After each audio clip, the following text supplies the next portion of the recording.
It's been about a month since I picked up the Fujifilm X-S20 and I have been impressed. So in this video, I'm going to share what it's been like for these past 30 days, what I've loved about it, what could be better, and whether or not I would buy it again.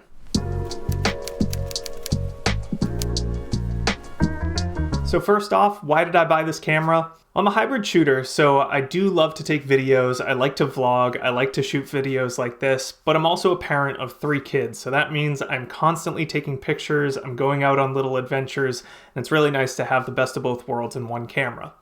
Now I've had a hybrid camera before, the Sony a6700, but one thing that it was missing was Fujifilm recipes, so this really did strike a nice balance, and that's what's been making it so great over this past month. So the first thing I notice about this camera is it feels right in my hand. Like I said before, I had the Sony a6700, which felt right as well. It was lacking some of the Fujifilm features, but I really liked how it felt.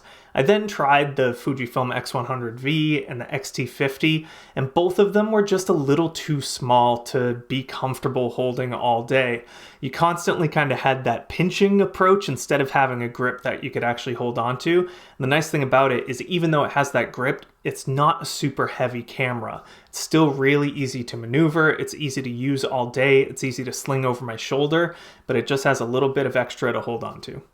The next thing that I've noticed about this camera over this past month is the battery life. Like I said, I went from the X100V and the X-T50 to this camera, and this battery is significantly bigger. I do have a second battery that I bought, just a third-party battery. I know that's up for debate if you should use third-party batteries or not, but I have an extra just in case I need it. And honestly, I haven't even needed to use the second battery yet. I have gone out for hours shooting and it has been totally fine. So honestly, the battery life has been a pretty significant improvement over the X100V and the X-T50.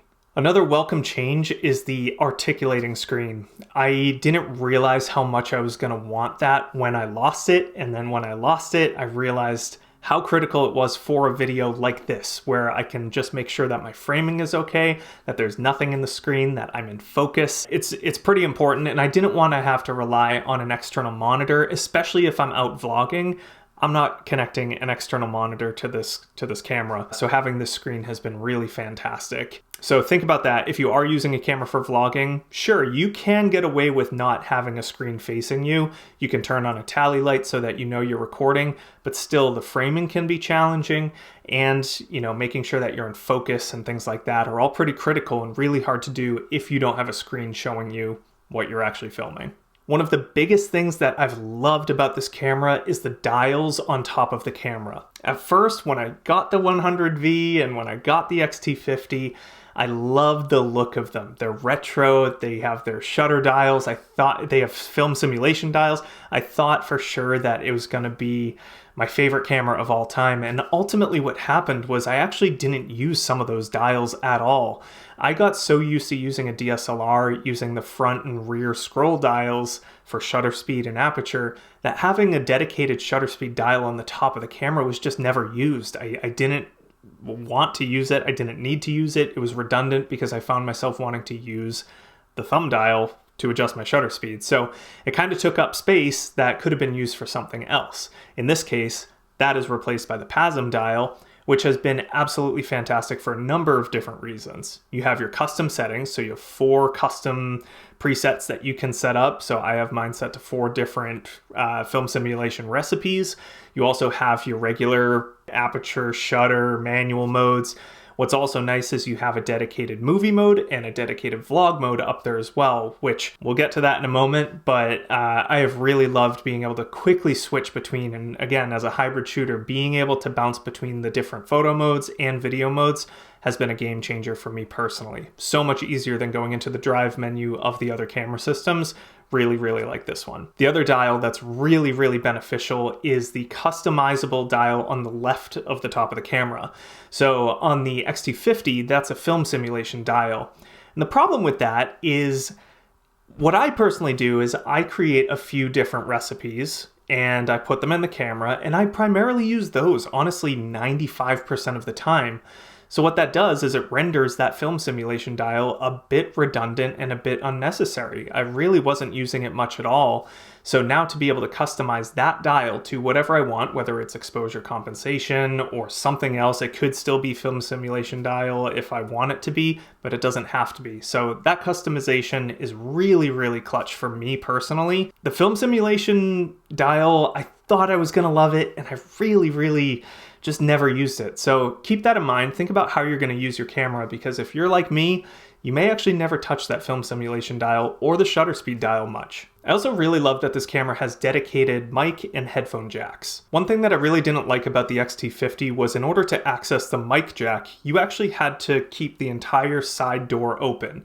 That was for the USB-C port, that was for the HDMI port, that was for the microphone port, and it just wasn't comfortable. It wasn't comfortable to hold, it was uncomfortable kind of emotionally to keep it open and exposed to the elements. I didn't love that. So with this camera, there's a dedicated mic jack cover. I can keep my USB ports shut. If I'm not using the headphone jack, I can keep that shut as well. And it's also nice having that headphone jack because now I don't need a USB-C dongle to then plug my headphones into the USB-C port of some of the other cameras. So really nice having those two different ports available, and I use it regularly. So keep that in mind. If you are going to be a video shooter using an external mic, I think this one is definitely the better option. Now, one thing I wasn't sure that I was going to be a fan of or use very frequently is the vlog mode. I thought for sure that every time I would pick up this camera, I would want to shoot an F-Log or F-Log 2 and not use that vlog functionality, but there's a few different benefits to using that vlog mode. So one is the speed. Being able to use a film simulation just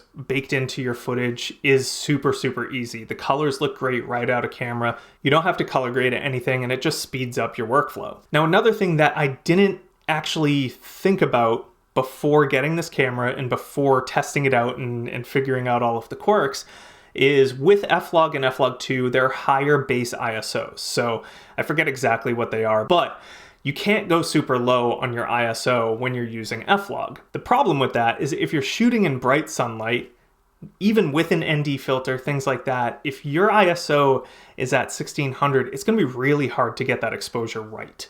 So what I found was when I'm shooting with the vlog mode, I can set that ISO down to 160, and that gives me a lot more room to be able to get the exposure dialed in correctly with maybe a less intense ND filter. It just gives me a little bit more flexibility there. Honestly, the vlog mode has been fantastic, and for so many videos, I don't need to color correct.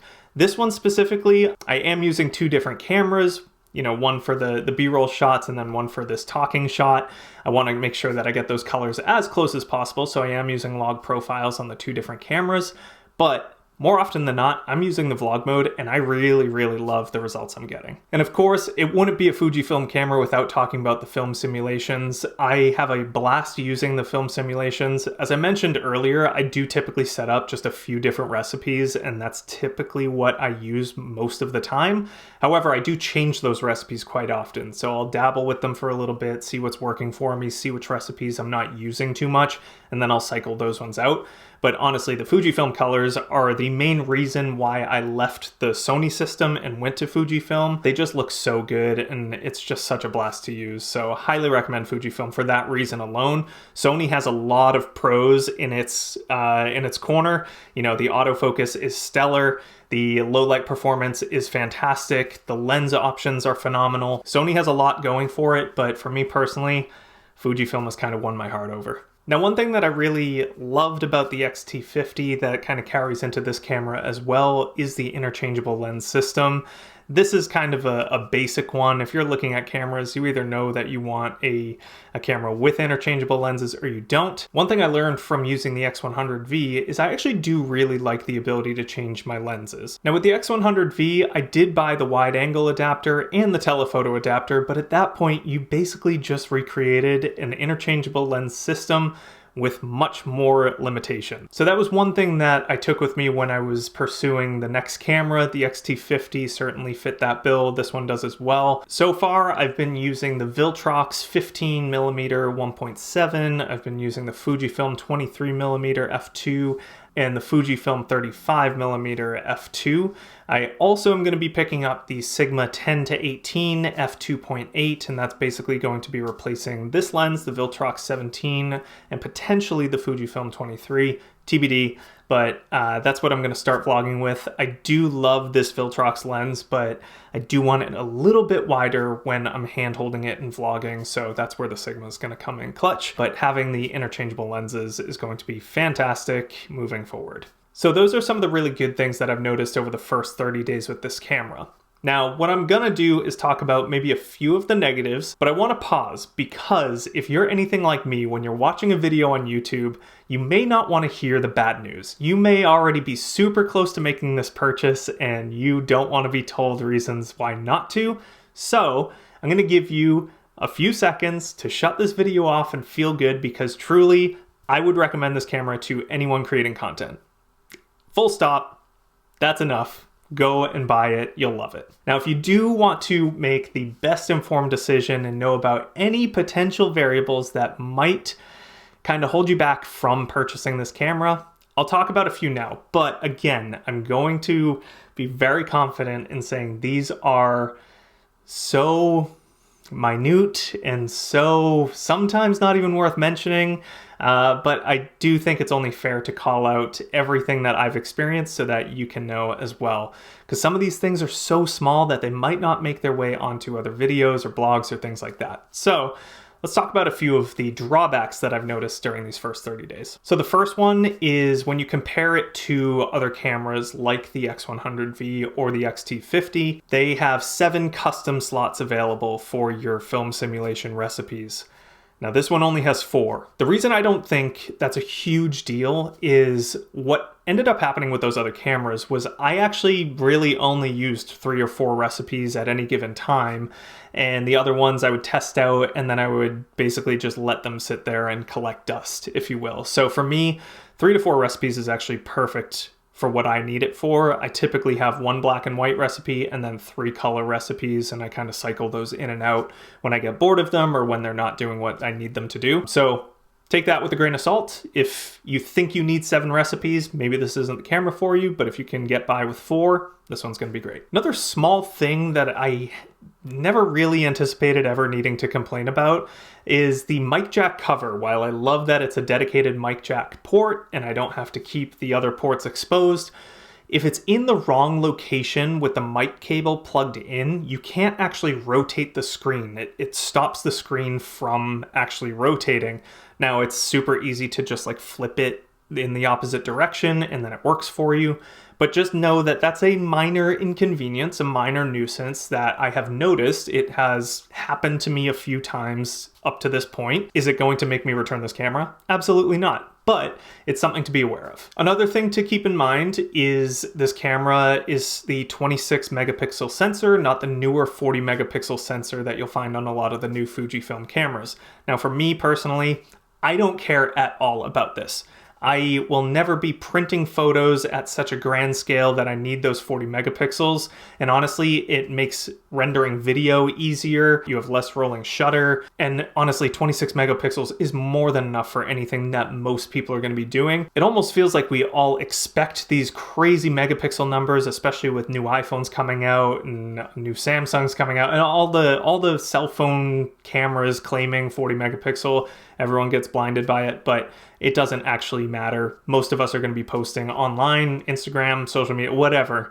So it doesn't actually matter. So don't get too focused in on the 40 megapixels versus 26. 26 is going to be more than enough for anything that most people are going to be looking for. Another thing to keep in mind, especially if you're debating between Sony and Fujifilm, having used both of them, Sony's autofocus is better.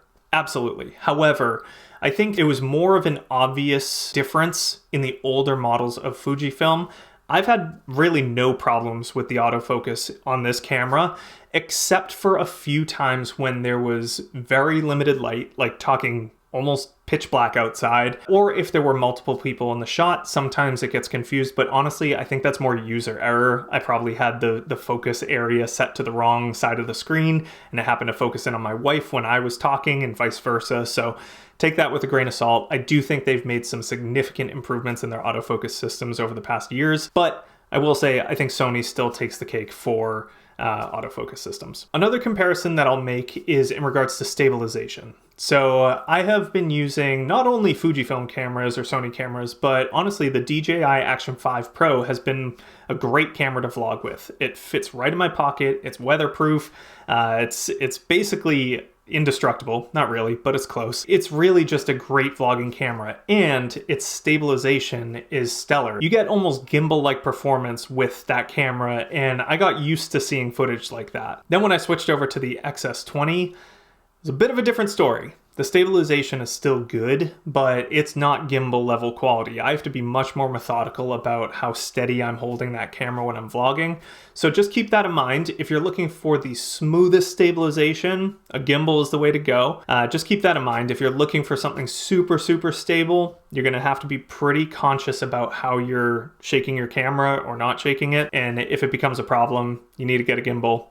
That's what it is. And then the last one I'll mention is overheating. I know some people have talked about this camera overheating. I mean, it's set up to be able to accept the Fujifilm fans, so even Fujifilm knows that that can be a challenge. They wouldn't make it compatible if they knew that it wasn't going to overheat. So you could experience some overheating. I personally haven't had any problems with it yet. I mean, I've been recording long clips. How long? We're 10 minutes into this clip, and I have gotten no warnings or anything like that. So for me personally, not a problem yet. Will it be? Maybe at some point, but these are typically the longest types of clips that I'll ever have. Usually I'm recording less than a minute clip at any given moment. So I'm not super concerned about it. If it ever becomes a problem, I can get that little fan accessory, but for now, I'm not gonna worry about it. So after 30 days, all I have to say is this camera is fantastic. I am super stoked that I got this camera. I highly recommend if you're in the market for a camera that shoots both photos and videos. This one's hard to beat. I mean, I know that Fujifilm is coming out with a lot of really, really great cameras. There might be one that fits your needs better than this one, but I do think that this one's kind of the hidden gem of the family. I have heard that potentially this camera is being discontinued. I don't know how accurate that is. They're still available for new on all of the major sites. I bought mine used from mbp.com. If you don't know that website, I highly recommend it. I both buy and sell gear from that site. Yes, you may lose a little bit of money in the selling process, but it's way easier and way safer than meeting up with a rando on the internet. So I've really loved my experiences. I've purchased, I don't even know how many things from them at this point, and I've traded in even more. So definitely give MVP a look. But yeah, I can't recommend this camera enough. I hope you enjoyed this video. Hopefully you learned something new and maybe it impacted your decision to purchase or not purchase this camera. But that is all I have for you. I appreciate you watching. Stay tuned for the next one. We'll see you next time.